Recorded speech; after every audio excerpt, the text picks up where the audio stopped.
بیوی آ گئی، اس نے آ کے کہا حضور، خامن کہتا ہے طلاق دے دوں گا، ساس کہتی ہے رکھنا ہی نہیں، وجہ یہ ہے کہ میری گود خالی ہے، مہربانی فرمائیں۔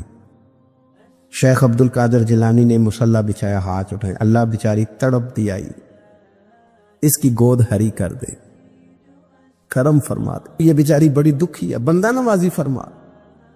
حضرت خضر علیہ السلام آئے، کہنے لگے حضور، شیخ عبد القادر جیلانی سے کہنے لگے آپ دعا نہ کریں، میں پیغام لے کے آیا ہوں، اس کے نصیب میں ہی اولاد نہیں، نہ کریں دعا، میں کر دی پر یہاں تو ہے ہی نہیں۔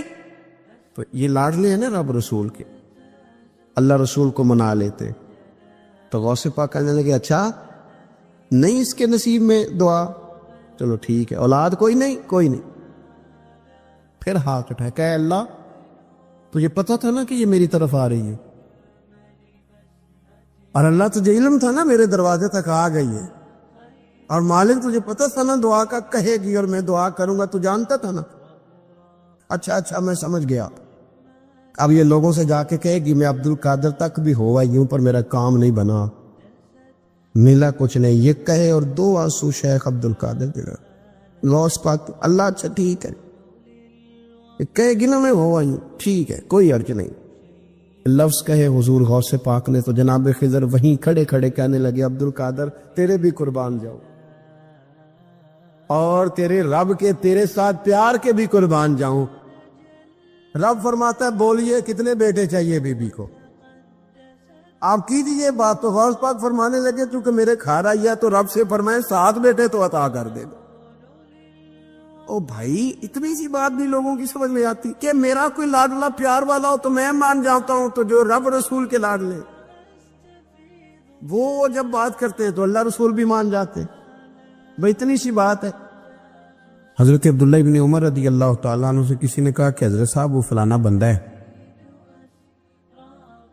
ساری دین کی باتیں مانتا ہے صرف تقدیر کو نہیں مانتا، تو آپ فرمانے لگے اگر بیمار ہو گیا تو پتہ لینے نہیں جاؤں گا، مر گیا تو جنازہ پڑھنے نہیں جاؤں گا، اس لیے کہ دین کے ہر جز پر ایمان لانا دین ہے، کسی ایک کا بھی انکار ممکن ہے۔ تو یہ ہے کہ ہمارے بزرگان دین میں فتنے روز پیدا ہوتے تھے، انہوں نے اس کے خلاف جہاد کیا، کوشش کری، محنت کی۔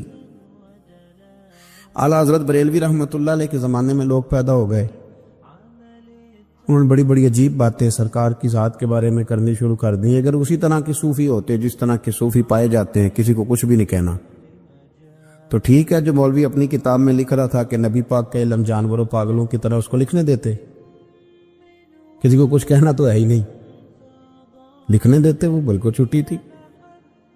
تو اعلیٰ حضرت نے جہاد کیا، ان کے خلاف لکھا۔ جب کسی نے کہا کہ حضور کے بعد بھی نبی آئے تو فرق نہیں پڑتا، تو اعلیٰ حضرت فرمانے لگے آئے کیوں، ہمیں ضرورت کیا ہے، یہ لفظ آپ نے کیسا بولا، کیسے آئے؟ ہمارے بزرگوں نے اس دور کے تقاضوں کے مطابق جہاد کیا۔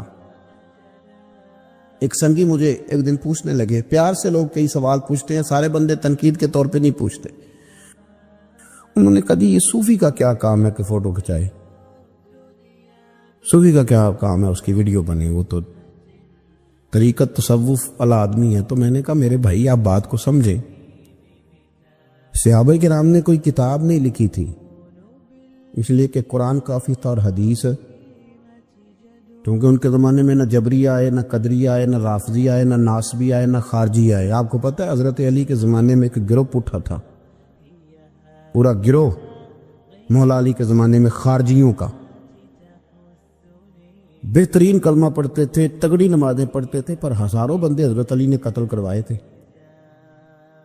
رش زیادہ ہوتا ہے تو غلط لوگ بھی شامل ہو جاتے ہیں۔ مجھے بتائیں کہ آپ بیج نہیں ڈالتے تو پھر بھی فصل کے ساتھ جڑی بوٹی اگ آتی ہے کہ نہیں؟ تو مول کرنے دے، اس کو بھی آ گئی ہے تو کاٹتے کیوں؟ وہ اس لیے کاٹی جاتی ہے کہ اصل فصل کا وہ پھر نقصان کرتی۔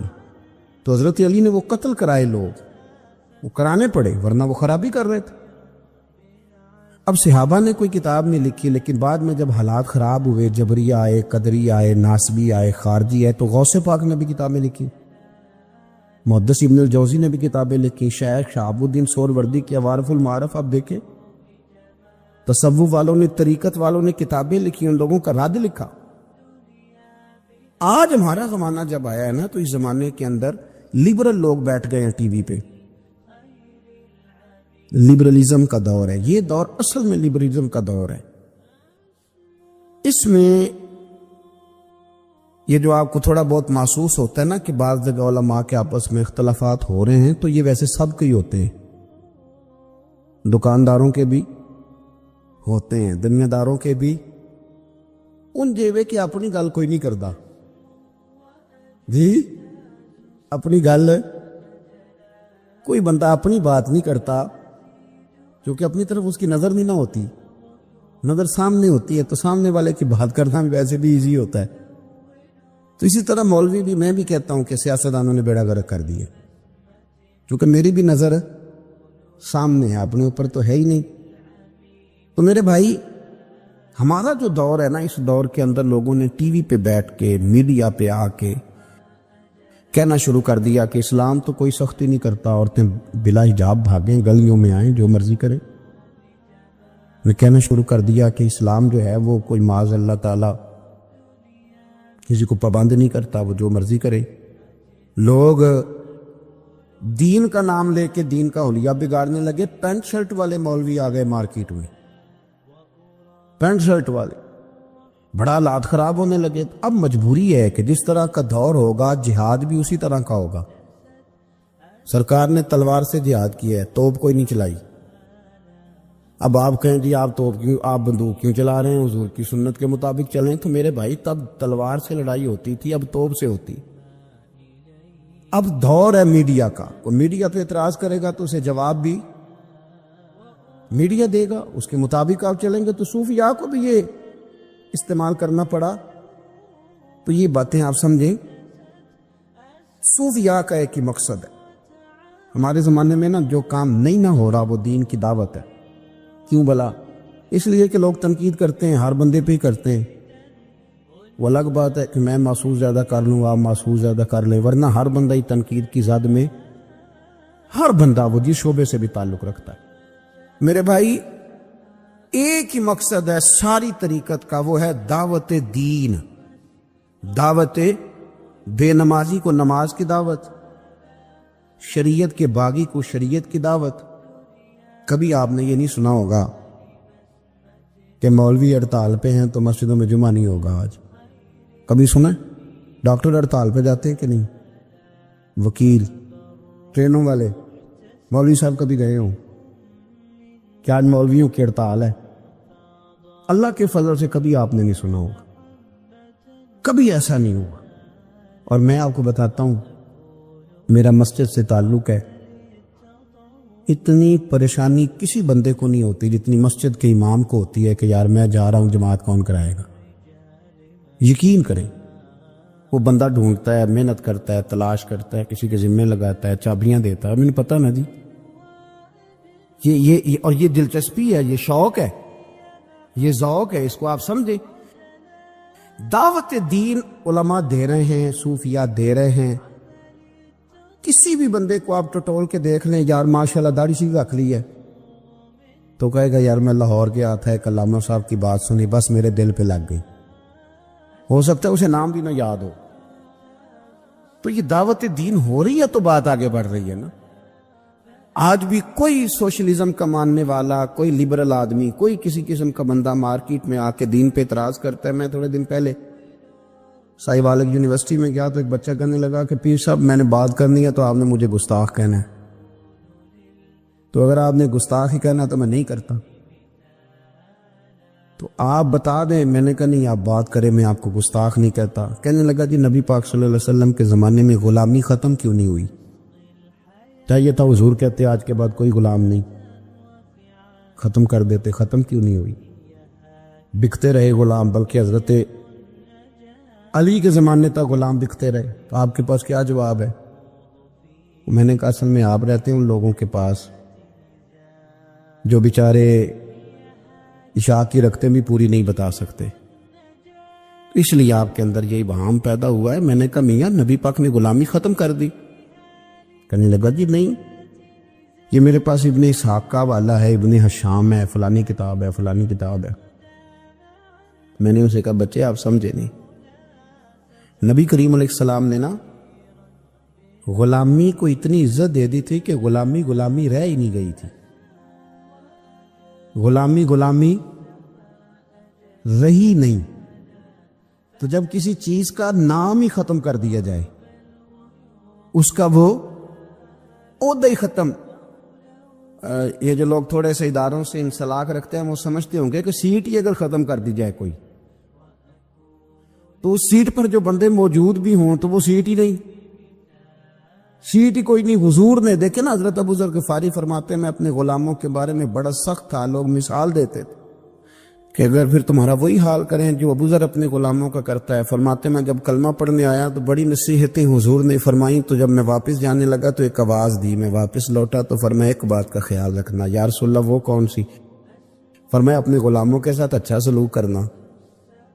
تو فرماتے میں نے فوراً عرض کی حضور کس طرح کا سلوک کروں، کس طرح کا؟ تو یہ ابن ماجہ میں، ابو داؤد میں، نسائی میں، مسند احمد میں، کیا خوبصورت انداز ہے۔ جو بڑے انسانی حقوق کی تنظیموں پہ بات کرنے والے نا، پورے یورپ میں شور مچانے والے، وہ بڑے حقوق بیان کریں گے، سیمینار کریں گے، چارٹر لکھا جائے گا، ڈبیٹ ہوگی، ایوان اقبال میں سیمینار ہوگا، فلانی جگہ ہوگا، کچھ پلے نہیں پڑے گا۔ میرے نبی کے 2 جملے، ختم ہو گئی ساری باتیں۔ رسول کریم علیہ السلام نے فرمایا جس طرح کا خود کھانا اس طرح کا غلاموں کو کھلانا، جس طرح کا خود پہننا اس طرح کا غلاموں کو پہنانا۔ ختم ہو گئی بات۔ او یار تھوڑا سوچے، میں نے بات کر دی، آپ نے سن لی، ذرا غور کرے۔ جس طرح کا خود کھانا، بلاؤ نا وہ حاجی صاحب جڑے بڑے نیک نے، جن کپڑے آپ پاندے ہیں ملازم ہی ہی پاندا ہے، بلاؤ نا وہ سیٹ جو بڑی تقریریں کرتا ہے غریبوں کے حق میں، جس طرح کا خود کھاتا ہے غلام بھی اسی طرح کا کھاتا ہے۔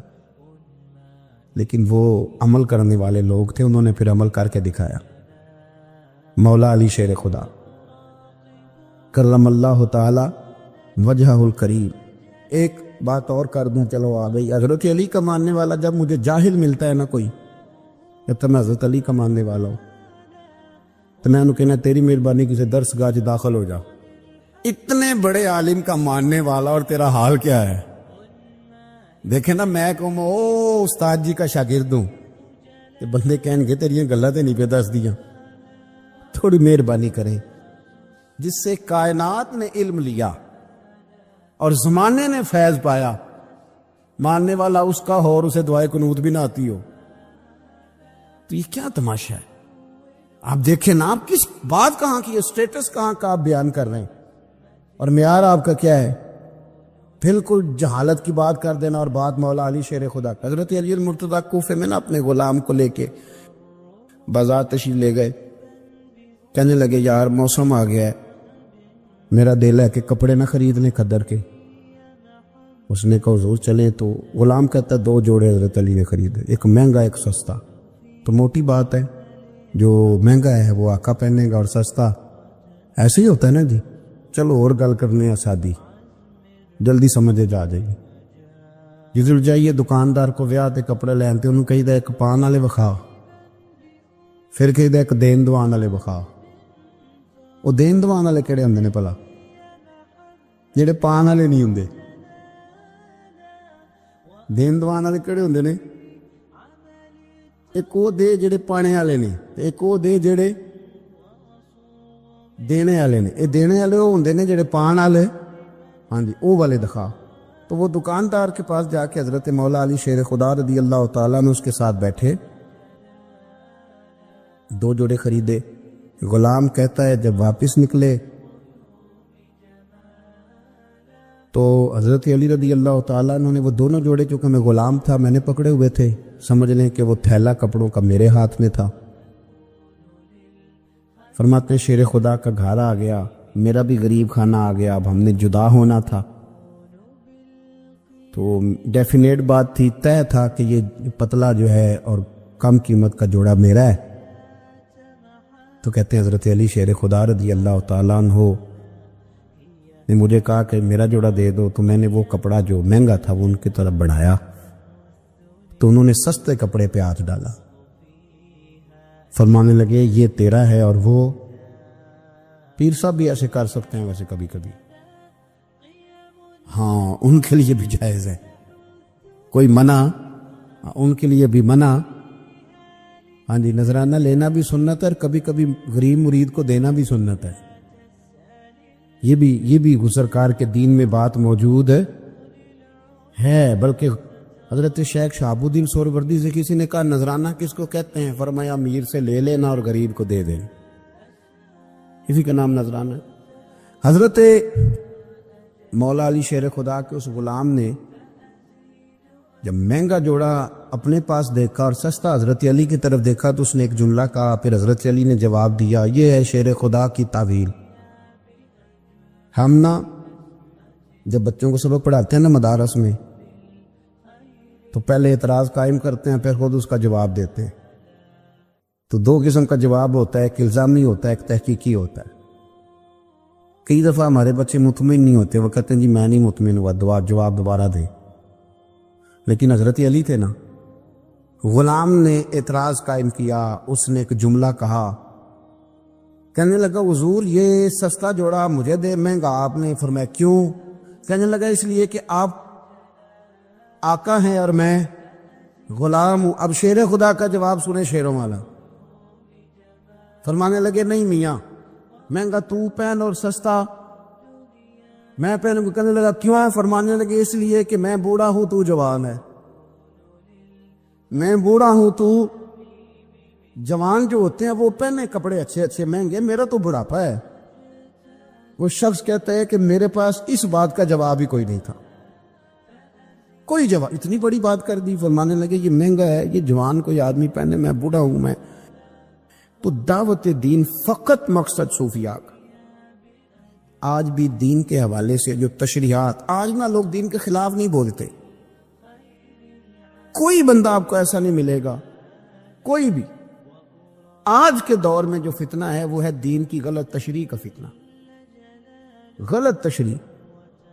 ٹی ویوں پہ لوگ بیٹھ گئے، وہ تشریحات غلط کر رہے ہیں۔ ہر بندہ کہے گا نبی پاک نے اپنے جی دشمنوں کو معاف کیا، آپ کہتے ہیں گستاخ کو پھانسی دینی، ہر بندہ یہ، اور آیتیں پڑھ پڑھ کے سنائیں گے، وَمَا أَرْسَلْنَاكَ إِلَّا رَحْمَةً لِّلْعَالَمِينَ۔ حالانکہ انہیں یہ نہیں پتا کہ رحمت للعالمین نبی نے فرمایا ہے کہ اگر کوئی شراب پیے گا تو ہم اسے کوڑے ماریں گے، اور حضور نے کوڑے مروائے ہیں، اپنی آنکھوں کے سامنے سرکار نے کوڑے مروائے ہیں۔ رحمت للعالمین نبی نے، جہاد کی بات آئی ہے تو فرمایا اب قتال ہوگا، اب کافروں کی گردنیں کاٹی جائیں۔ ہر چیز کا ایک وقت ہوتا ہے۔ غلط تشریحات، جو حضور نے اپنے بے ادب کو معاف کیا، تو میں نے کہا نبی پاک نے بے ادب کو معاف کیا، کسی صحابی نے حضور کے بے ادب کو معاف نہیں کیا۔ آپ دین کی تشریح کو سمجھے۔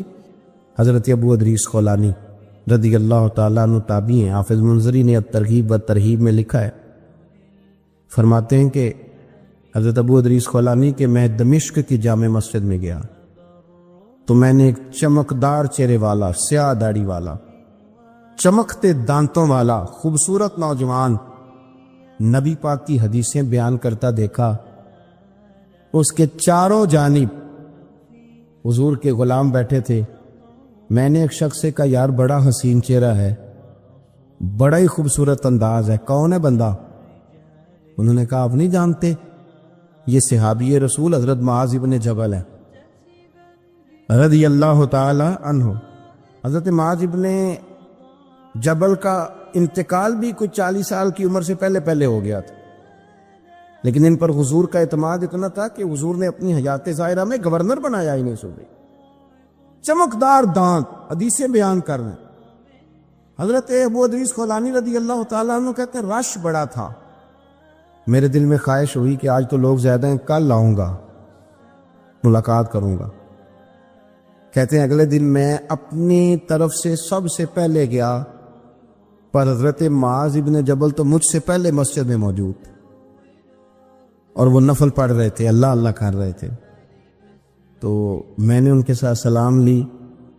فرمانے لگے کیسے آئے ہو؟ تو میں نے کہا حضور کل آپ کو دیکھا ہے، آپ کی باتیں سنی ہیں، تو گویا آپ کا تو چہرہ ساری رات میری آنکھوں کے سامنے رہا ہے. تو میں تو سویرے زیارت کی غرض سے حاضر ہوا ہوں. اللہ کی رضا کے لیے مجھے آپ اچھے لگیں، اللہ کی رضا کے لیے. کوئی بندہ ایسا بھی تو ہو نا، کوئی غریب، کوئی مسکین، کوئی عالم، کوئی صوفی، کوئی درویش، کوئی ذاتی تعلق نہ ہو. تعلق کیا ہو؟ اللہ کے لیے. آپ مجھے اچھے لگیں. حضرت سیدنا معاذ ابن جبل فرمانے لگے واقعی ایسا ہی ہے؟ عرض کی حضور بالکل ایسا ہی ہے. تو فرماتے میں نے چادر لی ہوئی تھی، حضرت معاذ ابن جبل نے میری چادر کو پکڑ کے کھینچا. فرمایا پکی بات کر یار. میں نے کہا حضور پکی کر رہا ہوں. تو فرمانے لگے سن پھر. میں نے نبی کریم سے سنا ہے، رسول کریم علیہ السلام نے فرمایا جو دو بندے رب کی رضا کے لیے پیار کرتے آپس میں، اللہ ان دونوں سے محبت فرماتا ہے. سن پھر اس کو یاد رکھنا، اللہ ان دونوں سے محبت کرتا ہے. حضرت ابو ادریس خولانی سے کوئی پوچھتا تھا نا کہ دنیا میں جانا ہے تو سرمایہ کیا ہے، تو فرماتے تھے یہ جو میں نے چادر لی ہوئی ہے نا، اس چادر کے اندر میرا وجود ہے، اور وجود کے اندر میرا دل ہے، اور دل کے اندر میں نے حضرت معاذ ابن جبل کو رکھا ہوا ہے. میں نے وہاں ان کا ٹھکانہ بنایا ہوا ہے، وہاں ان کا ٹھکانہ ہے. یہ دوڑی نکتہ چی ہے، کہیں چھپ کے بیٹھ جا، اور جس دل میں تو مکی ہے وہیں چھپ کے بیٹھ جا. اقبال کہتے ہیں جس دل میں تو مکی ہے وہیں چھپ کے بیٹھ جا. دوستو رسول اللہ صلی اللہ علیہ وسلم کے غلاموں نے مالک کی رضا کے لیے لوگوں سے پیار، فروغ محبت میں کردار ادا کی، اور بہترین کردار. آپ اپنی زندگی میں کچھ چیزیں ایسی بنائیں جن میں فقط اللہ کی رضا کے لیے محبت، خالق کی رضا کے لیے پیار، خالق کی رضا. آپ یقین کریں اگر تھوڑا تھوڑا کر کے ہم اس محبت کو فروغ دیں نا اپنے دلوں میں، تو بہت سارے بادل چھٹیں گے. ہم نے نا وہ تیزی سے دولت کو، لالچ کو، میں اکثر کہتا ہوں کہ میاں بیوی کا جو رشتہ ہوتا ہے نا، اس کو اللہ پاک نے نا قرآن پاک میں اپنی نشانیوں میں سے ایک نشانی قرار دیا ہے. ان دونوں کی وجہ سے گھر چلنا ہے، بچوں کی پرورش ہونی ہے، نظام زندگی. آپ گھر سکون کے لیے جاتے ہیں، اطمینان کے لیے. آپ اپنے گھر کے اندر جیسے بھی ہوں، آپ کہتے ہیں یہاں مجھے کوئی پریشانی کہ میرا اپنا بیڈ ہے، اپنا بستر ہے. لیکن اگر اسی رشتے میں جب آپ بیج بوئیں تو سب سے پہلے دولت کا بوئیں. اگر لڑکے والے جو لالچ کرتے ہیں نا لڑکی کیا لے کے آئے گی، تو لڑکی والوں کا بھی لالچ ہوتا ہے کہ لڑکا کماتا کیا ہے. ان کو بھی پتا ہوتا ہے کہ کتنے پیسے لاتا ہے، کیا کمائی ہے، کتنا کچھ جھاڑو پھیر لیتا ہے. آپ نے جب بنیاد یہ رکھی، مجھے دیانتداری سے بتانا کہ پورا نیک ہو، پورا شریف ہو، پورا پرہیزگار ہو، لیکن دولت صحیح نہ کماتا ہو تو رشتہ آسانی سے ہو جاتا ہے. وہ بس سارا کچھ ٹھیک ہے، چلو کمائی تھوڑی سی کم ہے، وہ مشکل سے گزارا ہوگا. وہ کہتے ہیں نہیں جی نہیں، بھوکے تو نہیں نہ مرنا. کیوں؟ ہم نے اس کے اندر جب دولت کو شامل کر لیا، آ گئی دولت، تب جس رشتے کی بنیاد ہی دولت پہ ہوگی وہاں آپ وفا تلاش کریں گے، وہاں آپ خلوص تلاش کریں گے، وہاں ہم للہیت تلاش کریں گے. اللہ کرے ہو جائے، لیکن وہ ہمارے مائنڈ سیٹ میں یہ بات ہوتی ہے کہ یہ جو معاملہ ہے یہ گڑبڑ ہے. اگر رضا الہی مقصود ہو، اگر اللہ کی رضا مقصود ہو. حضرت فاطمہ بنت قیس ایک صحابیہ تھی، انہیں طلاق ہو گئی. ان کے لیے دو رشتے آئے، ایک حضرت عبد الرحمن ابن عوف کا مالدار ترین آدمی تھے، اور ایک حضور کے غلام تھے، وہ بڑے غریب تھے، مسکین تھے. ان کے والدین کی خواہش تھی کہ عبد الرحمن ابن عوف سے شادی ہو جائے، وہ بھی تو بڑے نیک ہیں، پارسا ہیں، عشرہ مبشرہ ہیں. حضرت فاطمہ بنت قیس نے کسی بندے کی ڈیوٹی لگائی، کہنے لگی پتہ کرو نبی پاک کی رضا کیا ہے، حضور کی رضا کدھر ہے. تو پتہ چلا حضور کی خواہش غریب کی طرف ہے. تو وہ خاتون اپنے ماں باپ کو کہنے لگی میرا نا اس غریب سے رشتہ کرا دو. انہوں نے کہا پتر بیٹیوں کے بارے میں ماں باپ بڑے احساس ہوتے ہیں، ہم چاہتے ہیں کہ عبد الرحمن ابن عوف مالدار ہے تو وہ بھی تو نیک ہے نا، حضور نے دنیا میں جنت کی بشارت دی اور ان کا بڑا اعزاز ہے، حضور نے ان کے پیچھے نماز پڑھی، بڑا مرتبہ بڑا مقام والا صحابی ہے، وہ تو غریب آدمی ہے اور پھر حضور نے حکم تو نہیں نہ دیا، خواہش کا اظہار کیا ہے۔ اس بی بی کے جملے بڑے شاندار ہیں، کہنے لگی آپ مجھے اللہ کی رضا کے لیے نا میرے نبی کے حوالے کر دیں، مجھے امید ہے اللہ رسول مجھے کبھی ضائع نہیں فرمائیں گے، مجھے حوالے کرے رسول کائنات۔ چھوڑیں کو ضروری ہے دنیا داری ہر طرف دیکھنا، کہیں کوئی کام ایسا بھی تو ہونا جو محبت کے زور پہ ہو، جو محبت کے لیے ہو۔ کوئی ہمارے پاس بڑے سارے لوگ آتے ہیں اور ہم اس قابل بھی نہیں جتنے لوگ آ جاتے ہیں۔ میں صحیح کہہ رہا ہوں، بالکل کوئی حیثیت نہیں 1% بھی۔ جب پلٹ کے دیکھتے ہیں تو شرم آتی ہے کہ یار اتنی دور سے بندہ چل کے آ گیا، اس کو کیسے سمجھائیں، کس طرح کر کے۔ تو ایک آدھ دن پہلے ایک بزرگ آ گئے اور وہ اچھے صاف ستھرا ان کا مزاج تھا، بڑے شاندار، تو میں زیارت کے لیے ہوں۔ تو میں نے کہا زیارت شیارت والا تو کھاتا کوئی نہیں، چلو آپ آ گئے ہیں تو کوئی حکم کریں۔ تو کہنے لگے کوئی حکم نہیں، میں اللہ کی رضا کے لیے آیا ہوں۔ یہ کوئی تقریر نہیں تھی، ایک خطبہ نہیں تھا، نہ ان کے سامنے سپیکر تھا، نہ وہ شور کر رہے تھے، نہ وہ نعرے لگوا رہے تھے، نہ وہ ہاتھوں پہ ہاتھ مار رہے تھے۔ اور اس بندے نے کہا اللہ کی رضا کے لیے تو وہ بھی رو پڑے تو میں بھی رو پڑا، ختم ہو گئی بات۔ اب بات کو سمجھیں، یہ اتنا تگڑا رشتہ ہے نا یار۔ کسی رشتے کے بیچ برادری ہوتی ہے، کسی رشتے کے بیچ خاندان ہوتا ہے، کسی رشتے کے بیچ قبیلہ ہوتا ہے، کسی رشتے کے بیچ رنگ نسل ہوتی۔ وہ کتنا تگڑا رشتہ ہے کہ دو بندوں کا رشتہ ہو، ایک بیچ میں خدا ہو، دوسرے محمد مصطفیٰ ہو۔ آپ کتنا اسے مضبوط رشتہ سمجھیں گے جس کے بیچ اللہ رسول ہو۔ اتنا تگڑا رشتہ، اتنا مضبوط تعلق، اتنی وسعت اس کے اندر۔ اللہ کی رضا کے لیے حضرت موسیٰ کلیم اللہ علی نبینا علیہ الصلوۃ والسلام سے رب کریم نے فرمایا، کہا اے موسیٰ میری رضا کے لیے بھی کوئی کام کیا ہے؟ حضرت موسیٰ علیہ السلام نے عرض کی یا اللہ میں نے تبلیغ کی۔ تو فرمایا وہ تو آپ کی ذمہ داری تھی۔ امام غزالی نے روایت لکھی ہے، اے اللہ میں نے آپ کے تمام احکامات پہ عمل کیا، موسیٰ وہ تو آپ نے کمال کیا، اللہ کے پیغمبر ہیں۔ میری رضا کے لیے تو یا اللہ تیری رضا کے لیے کیا ہے؟ تو رب کریم نے فرمایا کسی بندے سے صرف اس لیے پیار کیا ہے کہ وہ اللہ کا بندہ ہے، فقط اس لیے پیار کیا ہو کہ وہ اللہ کا بندہ ہے، فقط اس لیے۔ میرے عزیز آپ بات کو سمجھیں، زندگی میں فروغ محبت پر کچھ کام کریں، کچھ تھوڑا سا کوشش کریں گرد جھاڑنے کی، کچھ گرد جھاڑنے کی۔ ہم نے نا ایک سٹیٹس بنا لیا ہے، اب تو مسلمان پہلے فرقوں میں بٹے، قبیلوں میں بٹے، اب شہروں میں بٹ گئے۔ آپ کبھی گجرانوالا کے لوگوں سے پوچھو نا گجرات، تو کہنا ہو گجرات والے تو اللہ بچائے، کہتے ہیں کہ نہیں؟ گجرات کے لوگوں سے پوچھے گجرانوالا تو کہتے ہوتے کھاندہ ہی بڑا نہیں، کس کی بات کرنا ہے؟ تو گجرانوالا والوں سے پوچھے لاہور والے، کندھے توبہ لاہوریا جی، صحیح کون ہے؟ کوئی بھی نہیں۔ کیوں؟ اس لیے کہ ہم نے ہر شہر کے لیے کہاوت بنا لی ہے۔ میں صحیح کہہ رہا ہوں، ہر قبیلے کے لیے کوئی نہ کوئی، یہ ہم نے ظلم کیا اپنی جان، یہ ہم نے زیادتی کی، کہانیاں بن گئی، کہاوتیں بن گئی، شہروں کے لیے، علاقوں کے لیے، قبیلوں کے لیے۔ مقصود کیا تھا؟ کسی طریقے سے نفرت پروان چڑھے۔ کھانا ہے نا، کھانا تو آپ جو کھانا کھاتے ہیں وہ اپنے ذائقے کے مطابق کھاتے ہیں۔ سندھ کے لوگ جو کھانا کھاتے ہیں وہ اپنے، آپ کا کوئی حق نہیں آپ ان کے کھانے پر تنقید کریں، اس لیے کہ ان کا ذائقہ وہ ہے، اور ان کا بھی کوئی حق نہیں وہ آپ کے کھانے پر تنقید کریں، اس لیے کہ آپ کا ذائقہ۔ لیکن طنز کرتے ہیں، جو بات سمجھانا چاہتا ہوں وہ یہ ہے کہ ہم طنز کرتے ہیں، تنقید کرتے ہیں۔ تضحیک آمیز لہجہ ہمارا ہوتا ہے، اس لہجے کے اندر کمزوری ہوتی ہے، اس کے اندر اس طرح کی بناوٹ ہوتی ہے کہ محسوس ہوتا ہے کہ ہم سامنے والے کو بڑا نفرت کی نظر سے دیکھتے ہیں۔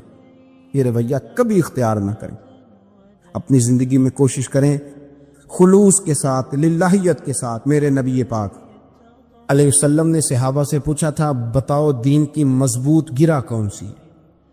مضبوط گرا دین کی۔ تو ایک صحابی نے کہا یا رسول اللہ نماز، 5 وقت مسلمان جمع ہوتے ہیں، ایک دوسرے کا حال احوال پوچھتے ہیں، تو اس گرہ میں مسلمان بندے رہتے ہیں۔ حضور نے فرمایا تم نے بات ٹھیک کی پر میری مراد کو نہیں پہنچے۔ ایک صحابی نے عرض کی یا رسول اللہ صلی اللہ علیہ وسلم زکوٰۃ، امیر غریب کو زکوٰۃ دیتا ہے تو دونوں کا رشتہ مضبوط ہو جاتا ہے، تو یہ بہت بڑی گرہ ہے۔ تو حضور نے فرمایا بات تمہاری ٹھیک ہے پر تم میری مراد کو نہیں پہنچے۔ تو تیسرے نے عرض کی حضور حج، مختلف رنگوں کے، قبیلوں کے، نسلوں کے، علاقوں کے لوگ آتے ہیں، ایک ہی لباس پہنتے ہیں، ایک ہی بولی بولتے ہیں، لبیک اللہم لب، تو یہ بہت بڑی مضبوط گرہ ہے۔ تو نبی پاک صلی اللہ علیہ وسلم نے فرمایا بات تمہاری ٹھیک ہے پر تم میری مراد کو نہیں پہنچے۔ تو صحابہ نے عرض کی حضور پھر آپ ہی بتا دیں کہ اسلام کی مضبوط گرہ کون سی ہے جس میں مسلمان جڑ جائیں گے۔ نبی پاک نے فرمایا مضبوط گرہ محبت ہے، اللہ کی رضا کے لیے پیار کرو، لوگوں سے پیار کرو۔ کوئی بندہ پھر تمہیں تلخ بھی ملے گا نا تو تم چونکہ اس کے لیے نہیں کر رہے، اللہ کے لیے کر رہے، تو پھر تمہارے لیے سہنا بھی آسان ہو جائے گا، دیکھنا اور پرکھنا بھی آسان ہو جائے گا۔ رضائے الہی کی خاطر لوگوں کا پیار بخاری مسلم میں ہے، نبی پاک علیہ السلام نے فرمایا ایک شخص اپنی بستی سے چلا لمبے سفر پہ دوسری بستی جانے کے لیے، تو رستے میں فرشتہ ملا انسانی شکل میں۔ اس نے پوچھا کہاں جا رہے ہو؟ اس نے کہا اپنے بھائی سے ملنے جا رہا ہوں۔ فرشتہ پوچھنے لگا اس کا کوئی احسان ہے تمہارے اوپر، کوئی لین دین ہے؟ اس نے کہا نہیں۔ تو کہا پھر کیوں اتنا لمبا سفر کر رہے ہو؟ تو کہنے لگا یار میں اللہ کی رضا کے لیے اس سے پیار کرتا ہوں، اللہ کی رضا کے لیے، تو اس لیے جا رہا ہوں۔ تو سنیں یہ بخاری مسلم کے لفظ ہیں، حضور فرماتے ہیں وہ فرشتہ کہنے لگا سن پھر میں انسان نہیں، میں فرشتہ ہوں، اور مجھے رب کریم نے بھیجا ہے یہ کہنے کے لیے کہ اگر تم دونوں اللہ کی رضا کے لیے ایک دوسرے سے پیار کرتے ہو تو اللہ تم دونوں سے پیار فرماتا ہو۔ اب یہ محبت فروغ کیسے پائے گی؟ اس کے لیے ایک تو یہ کہ اپنے دل کو تھوڑا سا سمجھائیں۔ آپ ارادہ کر لیتے ہیں نا، جب ذہن بنا لیتے ہیں کہ میں نے کوئی خدمت کرنی ہے، ذہن بن گیا، تو پھر اس کے لیے 2-3 لاکھ روپے 4 لاکھ روپے لگانے کی ضرورت نہیں ہوتی۔ پھر بندہ سٹاپ پہ کھڑے ہوئے کسی بابا جی کو پوچھتا ہے کہاں جانا ہے، تو کہتے ہیں میں نے ذرا یہاں قریب ہی جانا ہے، رکشا تلاش کر رہا ہوں۔ تو آپ کا ذہن بن گیا نا خدمت کرنے کا، تو موٹر سائیکل بھی بٹھایا تو گھر چھوڑا ہے، واپس آئے تو دل بڑا ٹھنڈا تھا۔ لیکن آپ یہ بھی کہہ سکتے تھے کہ بابا جی بچے کیا کرتے ہیں، سعودی عرب ہے، تو یہ 200 روپیہ رکشے کو دیں، گھر چھوڑ آتا ہے، بچے اتنا کماتے کس لیے؟ دونوں باتوں میں فرق ہے۔ میری بات کی سمجھ آ رہی؟ آپ اللہ کی رضا جب اپنا لیتے ہیں تو پھر کوئی کہانی جنم نہیں لیتی، لیکن جب یہ رنگ نہیں ہوتا پھر کہانیاں ہیں، پھر داستانیں ہیں، پھر بڑی بڑی باتیں، پھر بڑے بڑے لمبے لوگوں کے پاس پلاننگ ہے۔ اس طرح نہ کریں، پیار تقسیم، اور ایک تو یہ کہ خود اپنے دل میں اچھی سوچیں رکھیں، دوسرا یہ کہ لوگوں کو بھی کہیں۔ جب آپ کے سامنے لوگ بات کر رہے ہوتے ہیں نا، میرے سامنے ایک صاحب نے کہا کہ وہ ہمارے جو محلے کی مسجد ہے نا اس کا خزانچی مولوی صاحب کے ساتھ مل کے 40 لاکھ روپیہ کھا گئے۔ میں نے اسے کہا یار بڑی پکی فگر یاد ہے تجھے، پورے 40 لاکھ ہی کھا گئے اور طے۔ تو میں نے کہا کوئی اس کی دلیل؟ کہنے لگا جی بڑے پیسے کھائے ہیں، سب کو پتہ ہے۔ میں نے کہا سب کو پتہ ہونا کام نہیں، اس پر باقاعدہ شرعی گواہ ہونے چاہیے، کہہ دیتے ہیں نا۔ میں نے اسے کہا کہ چلو چھوڑو ساری باتیں، تم نے کتنے دیے تھے؟ انہوں نے کہا میں نے تو کوئی نہیں دیا۔ تو میں نے کہا اگر تو نے کو دیا تو چل میرے ساتھ، میں تیرے تو واپس کراؤں، اور اگر تم نے نہیں دیا تو پھر اللہ سے ڈر، اس لیے کہ بہتان بڑا سخت جرم ہے، صبح قیامت اس کا بڑا سخت حساب دینا پڑے۔ اللہ سے ڈر۔ یہی حال ہماری اخباریں کرتے ہیں، جس کے اوپر مرضی جو مرضی ڈال دیا، کون سا کسی نے پوچھنا ہے؟ صحیح کہہ رہا ہوں میں؟ جو مرضی۔ اور اب سوشل میڈیا جب سے آیا ہے پھر تو کسی خبر کی کسی تصدیق کی کوئی ضرورت، اور نہ پوچھنے والا پوچھتا ہے کہ یہ خبر کہاں سے آئی۔ بہت سارے لوگوں کے مرنے کی خبریں چھپ جاتی ہیں اور وہ وضاحت کر رہے ہوتے ہیں نہیں جی میں بالکل موجود ہوں، میں بالکل زندہ ہوں، کوئی ایسا مسئلہ نہیں ہے۔ تو اچھا اس طرح جب کوئی بندہ کر رہا ہو تو پھر آپ کیا کریں؟ پھر اس کو سمجھائیں۔ میں نے بھی اس دوست سے گزارش کی، میں نے کہا آپ غلط ٹریک پہ چڑھے ہوئے ہیں، یہ طریقہ درست نہیں ہے۔ اگر آپ کے پاس پروف ثبوت ہے تو پھر بھی مجھے بتانے کی ضرورت نہیں تھی. آپ وہ پروف ثبوت لے جاتے اور خزانچی اور امام صاحب سے ملتے, کہتے جی 40 لاکھ روپیہ کدھر ہے, آپ کے پاس پیسے تھے, وہ مسجد کے ہیں, اس کو آپ لائیں, فلاں جگہ استعمال کیے ہیں کہ نہیں. ان کے پاس جاتے دائیں بائیں کہانیاں چھیڑنا تو آپ اپنے لیے گناہ کٹا کر لیں. نبی پاک صلی اللہ علیہ وسلم کی حدیث سن لیں اور اس کو ہمیشہ یاد رکھنا ہے. آپ حضور نے فرمایا اگر تو نے کسی شخص کی ایسی جگہ توہین کی جہاں اس کی عزت بنی ہوئی تھی, تو نے کسی کو ایسی جگہ رسوا کر دیا جہاں اس کی عزت, کسی نے آپ کے سامنے آ کے کسی آدمی کی تعریف کی تو نہیں تمہیں نہیں پتا, میں بتاتا ہوں. حضور فرمانے لگے اگر تم نے کسی شخص کی ایسی جگہ توہین کی جہاں اس کی عزت بنی ہوئی تھی تو رب بھی تمہیں اس جگہ رسوا کرے گا جہاں تمہاری عزت بنی ہوئی ہو. اللہ کی رضا کے لیے ایک تو خود پیار کریں, دوسرا لوگوں کو بھی سمجھائیں, قائل کریں کہ یار یہ انداز درست نہیں ہے, تجھے تحقیق نہیں پوری بات کی, تو تحقیق کر. نفسیات کا ڈاکٹر بوڑھوں کو نیند کی دوائی کیوں دیتا ہے؟ وہ اس لیے دیتا ہے کہ ان کے بچے انہیں وقت نہیں دے. بچے کو بہلایا جا سکتا ہے, بوڑھے کو بہلایا نہیں جا سکتا, اس لیے کہ جو بوڑھا ہوتا ہے نا اس کے پیچھے پوری ایک داستان زندگی ہوتی ہے, تاریخ ہوتی ہے, وہ کبھی کسی چیز کا مالک رہا ہے, سربراہ رہا ہے. اولڈ ہاؤس پاکستان میں تیزی سے اس لیے بن رہے ہیں کہ بچوں کی جو خاص الفت تھی نا ماں باپ سے وہ رہی نہیں. ورنہ اگر ایک والد 6 بچوں کا خیال رکھ سکتا تھا تو 6 بچے مل کے ایک باپ کو بھی تو سنبھال سکتے تھے نا, ماں کا بھی خیال کر سکتے تھے نا. محبت کا فروغ جب ہو, آپ ماں باپ کو ٹائم دیں, ان کے پاس بیٹھیں, ان کے ساتھ تھوڑا وقت بتائیں, سارے معاملات ٹھیک ہو جائیں گے. ہمارے معاشرے میں نا تیزی سے نفرت کا فروغ ہوا ہے, نفرت کا فروغ. اس سال میرے گاؤں کے میلے کی بھیڑ میں جو گم ہوا وہ ایک بھکارن کا لال تھا. اس غریب کو تلاش تھی متاع خلوص کی, اور مخلوق چپ رہی کہ یہ مشکل سوال تھا. یار کوئی شخص ایسا بچا ہی نہیں جس سے لوگ امید کریں, توقع کریں کہ مجھے یہ اپنا کندھا دے گا, میں سر رکھ کے رو لوں گا. کوئی ایک ایسا شخص ملا ہی نہیں جس کے بارے میں لوگ کہیں کہ بڑا مخلص ہے یار. اتنی بڑی میرے محبوب کی امت, ہر حکومت غلط, ہر شخص غلط, ہر بندہ برا, ہر جماعت بری. اللہ کی رضا کے لیے کچھ لوگوں کے لیے فروغ محبت کا بھی فریضہ سر انجام دیں. مصنف ابن ابی شیبہ میں حضرت خزیمہ بن عبد الرحمن رضی اللہ تعالیٰ عنہ کی روایت موجود ہے کہ آپ فرماتے ہیں کہ حضرت سلیمان علیہ السلام کے پاس آپ کا ایک دوست بیٹھا تھا, تو حضرت اسرائیل علیہ السلام تشریف لائے, اس کو غور غور سے دیکھنے لگے. پھر وہ تشریف لے گئے تو بعد میں وہ شخص آپ سے عرض کرنے لگا حضور یہ مجھے گھور کے دیکھ رہے تھے, لگتا ہے میری موت کا وقت آ گیا. تو آپ اس طرح کریں, ہوا کو حکم دے مجھے ہند پہنچا دے.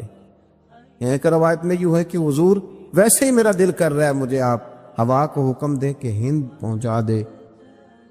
حضرت سلیمان کا حکم چلتا تھا, ہواؤں کو حکم دیا, وہ ہند پہنچ گیا. وہ شخص ہوائیں اڑا کے اس کو ہندوستان لے گئیں, وہ مقام جہاں وہ جانا چاہتا تھا. وہاں جب وہ پہنچ گیا, کچھ دنوں کے بعد حضرت اسرائیل علیہ السلام تشریف لائے, حاضر بارگاہ ہوئے تو جناب سلیمان علیہ السلام نے فرمایا کہ کیوں گھور کے دیکھ رہے تھے؟ تو عرض کرنے لگے حضور میں اس لیے گھور کے دیکھ رہا تھا کہ مجھے تو حکم ہے کہ تھوڑی دیر کے بعد اس کی روح ہند میں قبض کرنی, اور یہ یہاں گھوم رہا ہے, تو اتنا لمبا سفر ہے تو یہ پہنچے گا بھی کیسے؟ لیکن مجھے حکم ہے, مجھے امر ہے, تو میں تو ہند کی طرف سفر کرنے لگا, لیکن جب میں گیا تو مجھ سے پہلے وہاں موجود تھا. حضرت سلیمان علیہ السلام کہنے لگے تیرے جانے کے بعد اس نے مجھ سے کہا تو گھوڑے پہ, اونٹ پہ, پیدل تو جا نہیں سکتا تھا, تو میں نے ہوا کو حکم دیا تو اسے لے گئی. اس بات کو اور مضبوط کرتی ہے میرے نبی پاک صلی اللہ علیہ وسلم کی وہ حدیث جو صحیح مسلم میں موجود ہے, جو بخاری میں موجود ہے, جو مسند امام احمد بن حنبل میں موجود ہے. انس بن مالک رضی اللہ تعالیٰ عنہ فرمانے لگے کہ بدر کی رات نبی پاک صلی اللہ علیہ وسلم نے نشان لگائے تھے, نشان لگائے تھے. فرمایا فلاں کافر یہاں مرے گا, فلاں یہاں مرے گا, فلاں یہاں مرے گا. حضرت انس بن مالک رضی اللہ تعالیٰ عنہ فرماتے ہیں جہاں حضور نے چھڑی سے نشان لگایا تھا قطعاً کافر نے وہاں سے تجاوز نہیں کیا، اسی جگہ اس کی موت آئی، وہ وہیں مرا جہاں حضور نے کہا تھا۔ تو موت کا وقت بھی مقرر ہے، موت کی جگہ بھی مقرر ہے، موت کو یاد کرنے کا بھی حکم ہے، لیکن موت مانگنے سے منع کر دیا گیا۔ ہمارے معاملات کے اندر للہیت ختم ہوتی جا رہی ہے، خلوص نہیں رہا، کرامتیں ہیں، کہانیاں ہیں، داستانیں ہیں، الزامات ہیں، جھوٹ ہے، فریب ہے، فراڈ ہے، بڑا کچھ ہے۔ اگر نہیں ہے تو خلوص نہیں ہے، اگر نہیں ہے تو ہمارا اللہ اور اس کے رسول کے ساتھ رضا والا معاملہ نہیں ہے۔ کسی چیز کو اس کی حقیقت کی بجائے ہم تصورات کی دنیا میں جا کے، خیالات، توہمات اور افواہوں کی دنیا میں جا کے اس کو قبول کرتے ہیں۔ یاد رکھو، جن لوگوں کی زندگیاں اللہ کی رضا کے لیے تھیں وہ لوگ بڑے اچھے تھے، بڑے خوش بخت تھے، بڑے خوش نصیب تھے۔ انہیں بدر کے میدان میں گردنیں کٹانے میں بھی بڑا ہی مزہ آیا تھا انہیں۔ اب دیکھیں نا، احد کے میدان میں جانے دینے میں بھی انہیں بڑا مزہ آیا۔ جب آدمی میں خلوص ہوتا ہے تو اس کے لیے جان قربان کرنا بھی آسان ہو جاتا ہے، لیکن جب خلوص نہیں ہوتا پھر گفتگو ہوتی ہے، پھر باتیں ہوتی ہیں، پھر داستانیں ہوتی ہیں، پھر کہانیاں ہوتی ہیں، پھر لب و لہجہ ہوتا ہے، پھر منصوبہ سازی ہوتی ہے، پھر ہیلے بہانے، پھر سورے کبرے جوڑ کے لوگ کہانیاں اور داستانیں بناتے ہیں۔ خلوص اور للہیت کے ساتھ اللہ کی بارگاہ میں جھکے، عبادتوں کا، ریاضتوں کا، تلاوتوں کا جتنا اللہ ہمیں موقع دیتا ہے اس میں خلوص شامل کرنے کی کوشش کریں، للہیت شامل کرنے کی کوشش کریں، اللہ کی رضا شامل کرنے کی کوشش کریں۔ ہمارے آج کل کے جتنے امور ہیں ان امور کے اندر دنیا داری غلبہ کرتی چلی جا رہی، ہر کام میں دنیا داری کی آمیزش ہو جاتی ہے، نہ چاہتے ہوئے بھی، نہ ارادہ کرتے ہوئے بھی، بہت ساری جگہوں پہ۔ اور دنیا داری اتنی غالب ہو گئی ہے کہ دنیا ہی دنیا نظر آنے لگ گئی ہے، دنیا ہی دنیا، یعنی کوئی چیز کیمرے کی آنکھ سے چھپ نہیں پا رہی، کوئی بات ایسی نہیں جس پر لوگوں کی نظریں نہ ہو، کوشش کریں۔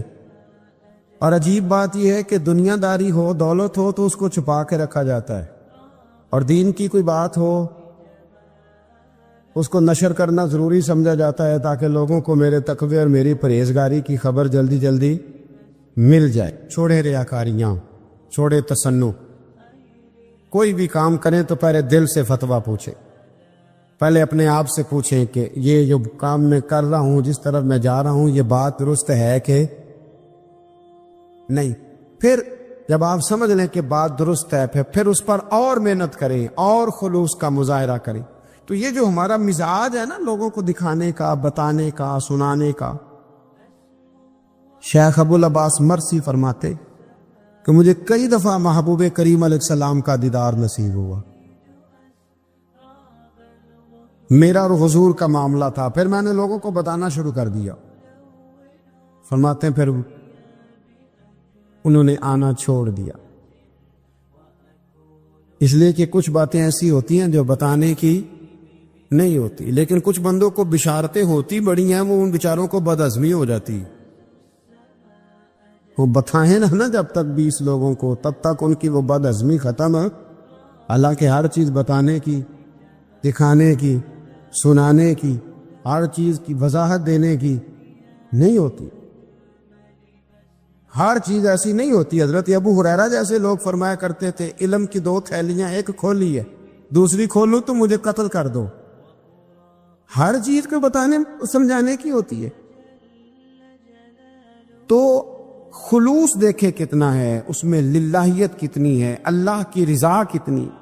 میرے نبی رحمت صلی اللہ تعالی علیہ وسلم نا حضرت معاذ ابن جبل کو جب یمن کے لیے روانہ کرنے لگے تو رسول پاک علیہ السلام نے بڑی نصیحتیں فرمائیں۔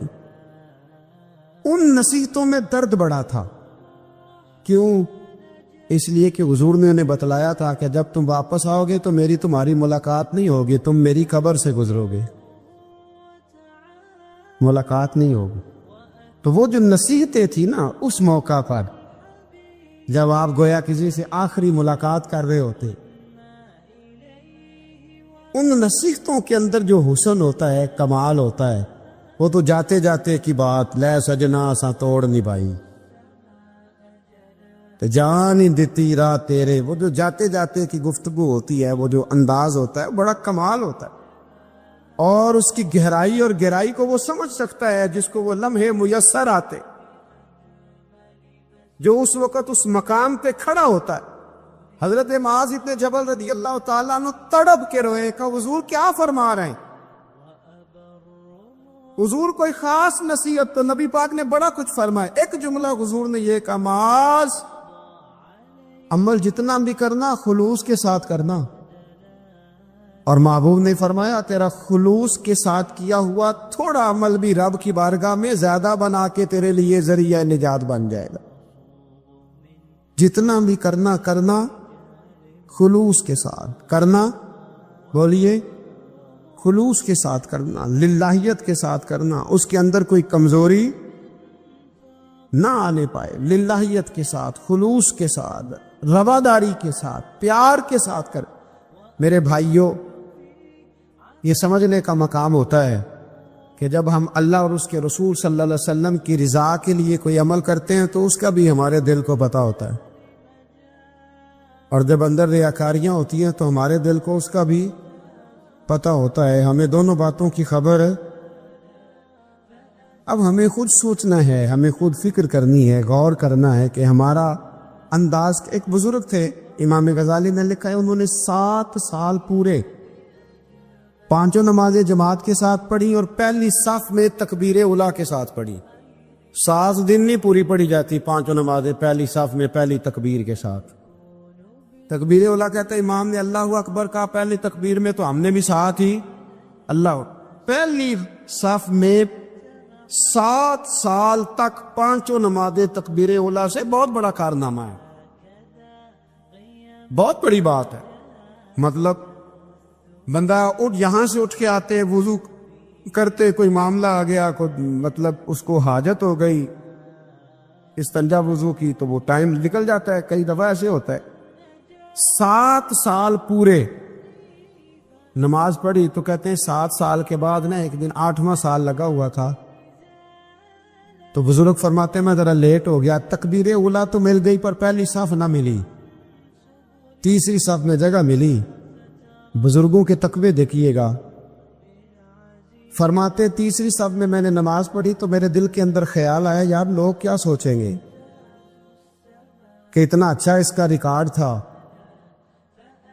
پہلی صف میں یہ نماز پڑھتا تھا تو آج تیسری صف میں، لوگ کیا سوچیں گے؟ فرماتے ہیں جب یہ لفظ زبان پہ آیا تو میرا ضمیر بول پڑا، جب یہ سوچ دل میں آئی تو میرا اندر تڑپ اٹھا، چھم چھم میرے آنسو نکلنے لگے، میں رویا۔ اور فرماتے ہیں لوگ چلے گئے اور میں نفل پڑھتا روتا رہا۔ میں نے کہا اللہ مجھے یوں لگتا ہے وہ 7 سال تک پہلی صف میں جو نمازیں پڑھتا رہا وہ تو لوگوں کو دکھانے کے لیے پڑھتا رہا۔ فرماتے میں نے 7 سال کی نمازیں قضا پڑھی، قضا نمازیں پڑھی، اس لیے کہ مجھے سمجھ آئی کہ وہ نماز اللہ کی رضا کے لیے نہیں تھی، وہ تو بندوں کو ریکارڈ بنانے کے لیے تھی۔ میں نے وہ 7 سال کی نمازیں قضا پڑھی، اور فرماتے ہیں اب دوبارہ سے جب میں جاتا ہوں تو پھر میں اپنے دل پہ غور کرتا ہوں کہ پہلی صف تکبیر اولیٰ پر، یہ بتا نیت کیا ہے، یہ بتا کہ تیرا ارادہ کیا ہے۔ شیخ سعدی فرمایا کرتے تھے تیرے وجود کا قبلہ تو سیدھا ہے، دل کے قبلے کی بھی بات بتا۔ حضرت موسیٰ کلیم اللہ علیہ نبینا علیہ الصلوۃ والسلام پر اللہ کریم نے وحی فرمائی کہ اے موسیٰ، اے میرے کلیم، میرے لیے بھی کوئی کام کیا ہے؟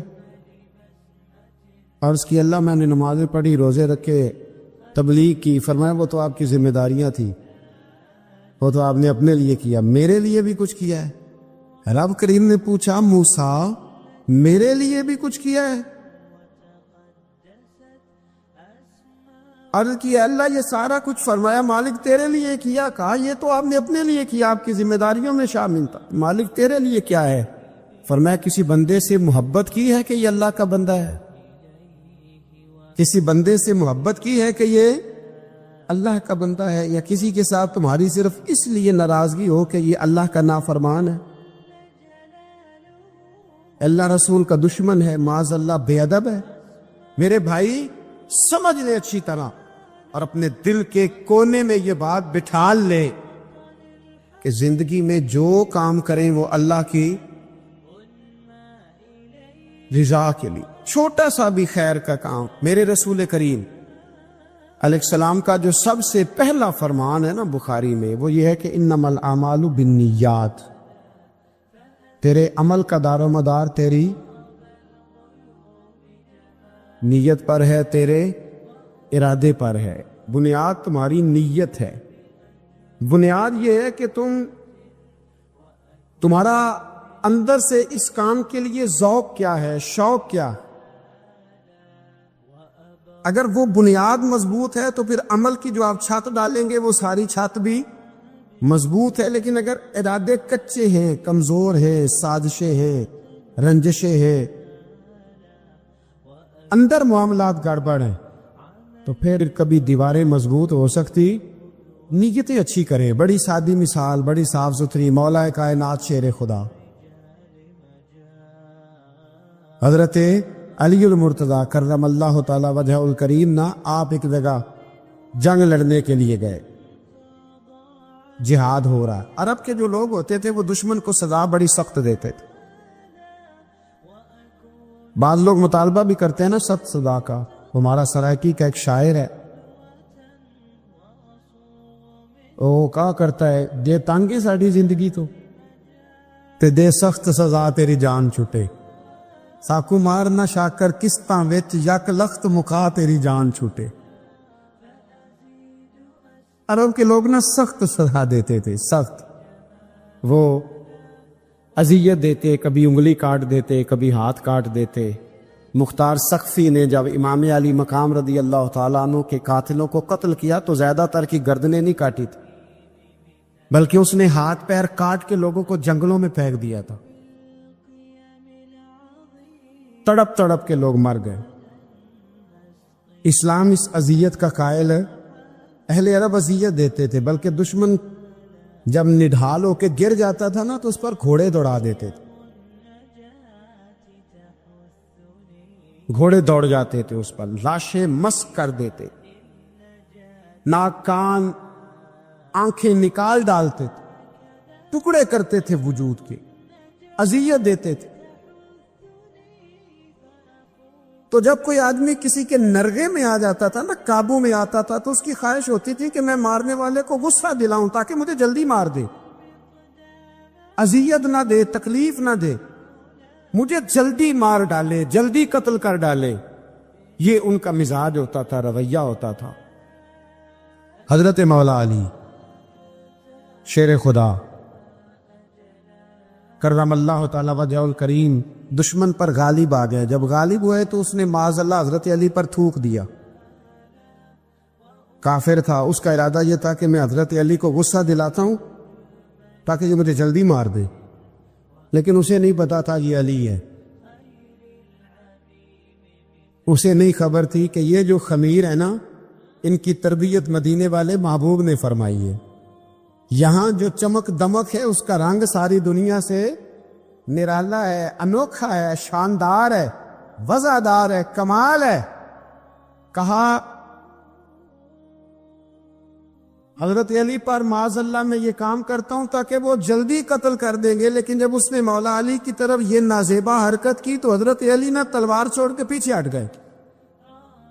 توجہ کرنا، رزلٹ دیکھنا. مولا علی پیچھے ہٹ گئے اور فرمانے لگے جا تو آزاد ہے.